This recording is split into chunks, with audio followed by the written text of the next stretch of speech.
Hello friends, welcome to my channel spice of life. இன்னைக்கு கிருஷ்ண கதையில அத்தியாயம் 17 பார்க்க போறோம். வாங்க கதையை கேட்கலாம். அத்தியாயம் 17, காட்டுத்தீயை அணைத்தல். காளியன் தண்டிக்கப்பட்டதை கேட்ட பின் பரீட்சித் மகாராஜா சுகதேவ கோஸ்வாமியிடம், காளியன் தன் அழகான நாட்டை விட்டு ஏன் வந்தான்? கருடன் ஏன் அவன் மீது பகைமை கொண்டிருந்தார் என்று கேட்டார். சுகதேவ கோஸ்வாமி பின்வருமாறு கூறினார். நாகாலயா என்று அழைக்கப்பட்ட தீவில் பாம்புகள் குடியிருந்தன. காளியன் அப்பாம்புகளின் தலைவன்.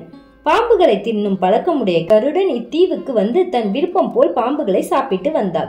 சிலவற்றை அவர் சாப்பிட்டார். ஆனால் சில பாம்புகள் அனாவசியமாக கொல்லப்பட்டன. இதனால் பாம்பு சமூகம் மிகுந்த கலவரமடைந்து அதன் தலைவரான வாசுகி பிரம்மாவிடம் பாதுகாப்பு கேட்டார். கருடனால் மேலும் தொல்லை ஏற்படாதபடி பிரம்மா ஒரு ஏற்பாடு செய்தார். ஒவ்வொரு அர்த்த சந்திர நாளன்று பாம்பு சமூகம் கருடனுக்கு ஒரு பாம்பை அளிக்க வேண்டும். அப்படி பலியாக அளிக்கப்படும் பாம்பு ஒரு மரத்தடியில் வைக்கப்படும். இந்த ஏற்பாடு கருடனுக்கு திருப்தியாக இருந்ததால் அவர் மற்ற பாம்புகளுக்கு தொல்லை தரவில்லை.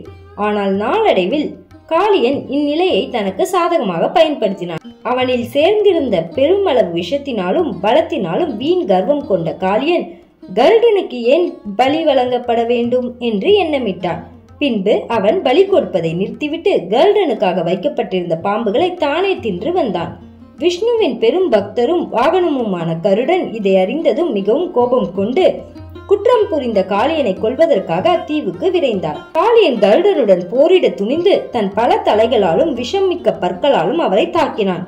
காளியன் கருடனை கடிக்க முயன்ற போது தக்ஷனின் மகனான அவர் மிகுந்த கோபம் கொண்டு தன் பிரகாசமான பொன் ரெக்கைகளால் காளியனின் உடலை தாக்கினார். சத்ருவின் மகனானபடியால் கத்ரூசுதா என்று அழைக்கப்பட்ட காளியன் உடனே யமுனை நதியின் கீழிருந்த காளியதாகா என்ற ஏரியினுள் சென்று கருடனின் பிடியில் அகப்படாதவாறு புகுந்து கொண்டான். யமுனையின் நீரில் கீழ் காளியன் தஞ்சம் புகுந்ததற்கு ஒரு காரணம் உண்டு. காளியனின் தீவுக்கு கருடன் பாம்பை தேடி சென்றது போல் யமுனை நதிக்கு மீன் பிடிக்க செல்வதுண்டு. யமுனை நதியின் நீரினுள் சௌபரி முனி என்ற மகா யோகி தவம் புரிந்து வந்தார்.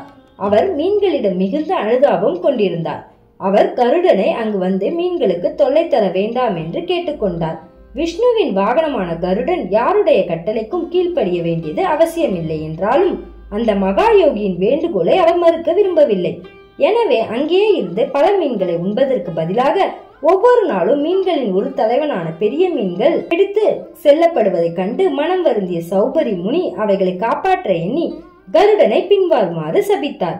இனி மீன் பிடிக்க கருடன் இங்கு வந்தால் அவர் உடனே கொல்லப்படுவார் என்று நான் என் முழு பலத்துடன் சபிக்கிறேன்.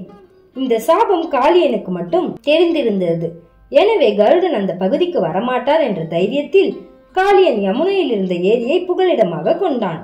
ஆனால் சௌபரி முனிவரை சரணடைந்திருந்த காளியனை கருடரின் எஜமானரான கிருஷ்ணர் அங்கிருந்து விரட்டினார். இவ்வாறு காளியனின் நோக்கம் ஈடேறாமல் போயிற்று. முழுமுதற் கடவுளோடு நேராக தொடர்பு கொண்டிருந்த கருடனை யாருடைய சாபமும் பாதிக்காது என்பதை இங்கு கவனத்தில் கொள்ள வேண்டும். கருடன் முழுமுதற் கடவுளாகிய பகவானின் தகுதியை உடையவர் என்று ஸ்ரீமத் பாகவதம் கூறுகிறது. எனவே அவரை சௌபரி முனி சபித்தது தவறாகும். முனிவரை கருடன் பழிவாங்க விரும்பவில்லை என்றாலும் ஒரு வைஷ்ணவனுக்கு தீங்கிழைத்த குற்றத்தில் இருந்து சௌபரி முனி தப்ப முடியவில்லை. அவர் தன் யோக நிலையில் இருந்து வீழ்ச்சி அடைந்து பின்னர் ஒரு குடும்பஸ்தனாகிய ஜட உலகில் புலனின்பம் துய்ப்பவனாக பிறந்தார். தியானத்தில் ஆனந்தம் அனுபவித்தவராக கருதப்பட்ட சௌபரி முனிவரின் வீழ்ச்சி வைஷ்ணவர்களுக்கு பாடமாக அமைகிறது. காளியனின் ஏரியில் இருந்து கிருஷ்ணர் வெளிவந்த போது அவரை நண்பர்களும் உறவினர்களும் யமுனை நதிக்கரையில் சந்தித்தார்கள். அழகான அலங்காரங்களுடன் சந்தனம் தரித்து விலையுயர்ந்த மணிகளும் ஆபரணங்களும் அணிந்து முழுவதும் தங்கத்தால் மூடப்பட்டது போல் அவர் தோன்றினார். பிருந்தாவனவாசிகளும் ஆயர்களும் சிறுவர்களும் அன்னை யசோதையும் நந்த மகாராஜாவும் பசுக்களும் கன்றுகளும் கிருஷ்ணர் யமுனை நதியில் இருந்து வெளிவருவதை கண்டபோது புத்துயிர் பெற்றது போல் உணர்ந்தார்கள். புத்துயிர் பெறுபவன் மகிழ்ச்சியில் மூழ்கி போவது இயல்பு. அவர்கள் ஒவ்வொருவரும் கிருஷ்ணரின் மார்புற தழுவி மகிழ்ந்து கவலை நீங்க பெற்றார்கள். அன்னை யசோதை, ரோகிணி, நந்த மகாராஜா மற்றும் கோபாலர்கள் மகிழ்ச்சியுடன் கிருஷ்ணரை தழுவி தம் வாழ்வின் இறுதி இலக்கை அடைந்ததாக உணர்ந்தார்கள். பலராமரும் கிருஷ்ணரை தழுவிக்கொண்டார். ஆனால் தமக்குள் சிரித்துக் கொண்டார். ஏனெனில் எல்லோரும் கவலைப்பட்டுக் கொண்டிருந்த போது கிருஷ்ணருக்கு என்ன நேரிடும் என்பதை அவர் அறிந்திருந்தார். யமுனை நதிக்கரையில் இருந்த மரங்களும் பசுக்களும் எருதுகளும் கன்றுகளும் கிருஷ்ணர் திரும்பியதைக் கண்டு மிக்க மகிழ்ச்சி அடைந்தன. விருந்தாவனத்தில் வசித்த பிராமணர்கள் தம் மனைவியருடன் வந்து கிருஷ்ணரையும் அவரது குடும்பத்தினரையும் பாராட்டினார்கள்.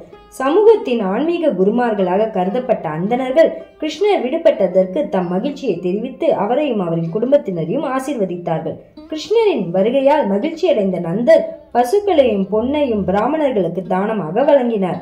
அன்னை யசோதை கிருஷ்ணரை தன் மடியில் உட்கார வைத்து மகிழ்ச்சி பெருக்கால் கண்ணீர் சிந்திக் கொண்டிருந்தாள். அநேகமாக இரவாகி விட்டதால் பிருந்தாவன வாசிகளும் பசுக்களும் கன்றுகளும் மிகவும் களைப்படைந்து யமுனை நதிக்கரையிலேயே ஓய்வெடுத்துக் கொள்வதென்று தீர்மானித்தார்கள். இவ்வாறு அவர்கள் ஓய்வெடுத்துக் கொண்டிருந்த போது நள்ளிரவில் திடீரென்று காட்டில் நெருப்பு பற்றி கொண்டது. விரைவில் பிருந்தாவன வாசிகள் எல்லாம் நெருப்புக்கு இரையாகி விடக்கூடும் என்ற அச்சம் ஏற்பட்டது. நெருப்பின் உஷ்ணம் அவர்களை முழுமுத கடவுளான கிருஷ்ணரிடம் அப்போது அவர் ஒரு குழந்தையாக விளையாடி கொண்டிருந்த போதும் சரணடைந்தார்கள். அவரிடம் அவர்கள் கூறினார்கள், அன்பான கிருஷ்ணா, முழுமுத கடவுளானவரே, பலத்தின் சிகரமான பலராமரே, கோரமான இந்த நெருப்பு எல்லாவற்றையும் அழிக்கக்கூடியது. அதிலிருந்து எங்களை காப்பாற்றுங்கள். உங்களை தவிர எங்களுக்கு வேறு புகலிடம் இல்லை. இங்கு நாசகார தீ எங்களை எல்லாம் விழுங்கிவிடும். இவ்வாறு அவர்கள் கிருஷ்ணரின் பாத கமலங்களை தவிர வேறு புகலிடம் இல்லை என்று கூறி அவரிடம் பிரார்த்தித்தார்கள்.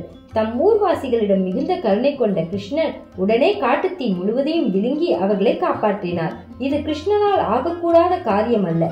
ஏனெனில் அவர் வரம்பற்ற சக்தியை உடையவர். தாம் விரும்பிய எதையும் செய்ய வல்லவர். பக்தி வேதாந்தர் எழுதிய கிருஷ்ணர் எனும் நூலில் 17வது அத்தியாயமான காட்டுத்தீயை அணைத்தல் இவ்வாறு நிறைவு பெறுகிறது.